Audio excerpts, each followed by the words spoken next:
A lot of things to talk about in today's video, so let's get right to it.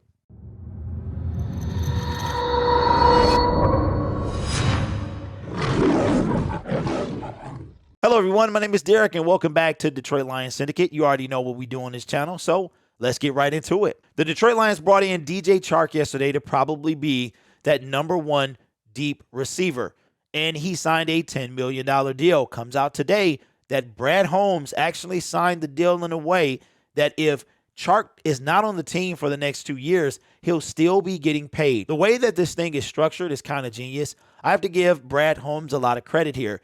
Now, Chark may not be on the team in 2023 and 2024, but that's where most of his money will be coming from. When it comes to Chark's contract, here's how it's going to work out. He's going to get a base salary year one, which is this year, for a little over $1 million. His signing bonus will be the almost $9 million. That's going to be divided by 3. He'll get a third of that this year, a third of that next year, and then a third of it in 2024.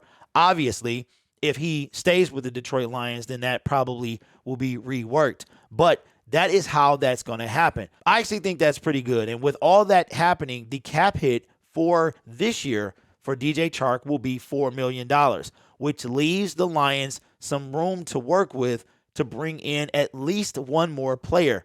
We got to see, because we desperately need a safety, and that might allow us to do that. Marcus May came off the board yesterday, which really leaves Tyrann Mathieu. I really hope the Detroit Lions are at least looking in his direction. The NFL announced its compensatory pick list yesterday, and the Detroit Lions hold the highest one this year. Number 97 will belong to us, coming from the Kenny Golladay free agent deal that he signed with the New York Giants, which leaves a total of 9 draft picks for the Detroit Lions. We thought we had 10, but it turns out to be 9.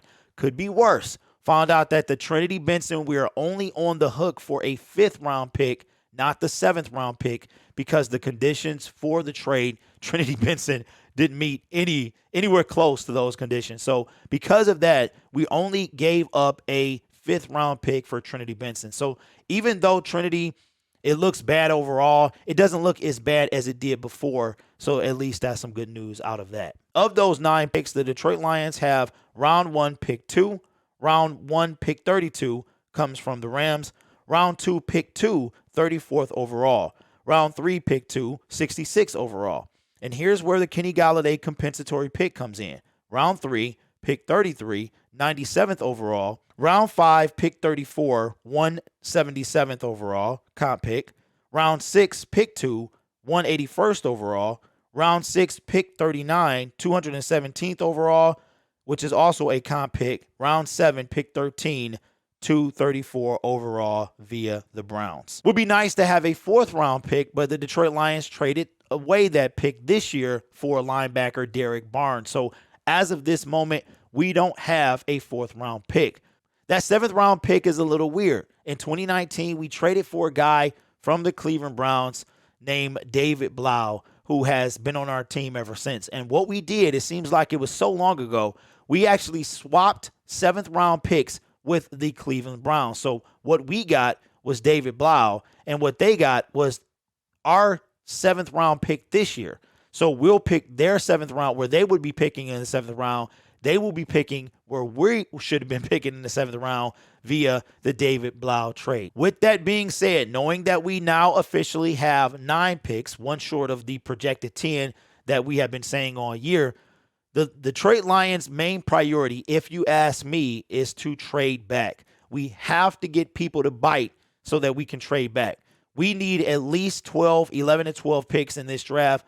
For me, it's been all year that I've been strongly saying we need to stay at number 2 to get Hutch. I'm to the point now that I could see us trading down, and I'd be willing to trade down if I could get a total of 3 picks in this draft. They have to be specifically this draft, because with us missing out on Marcus Williams, our safety room is so thin, it's ridiculous, that we need to get a safety. We need a lot of players.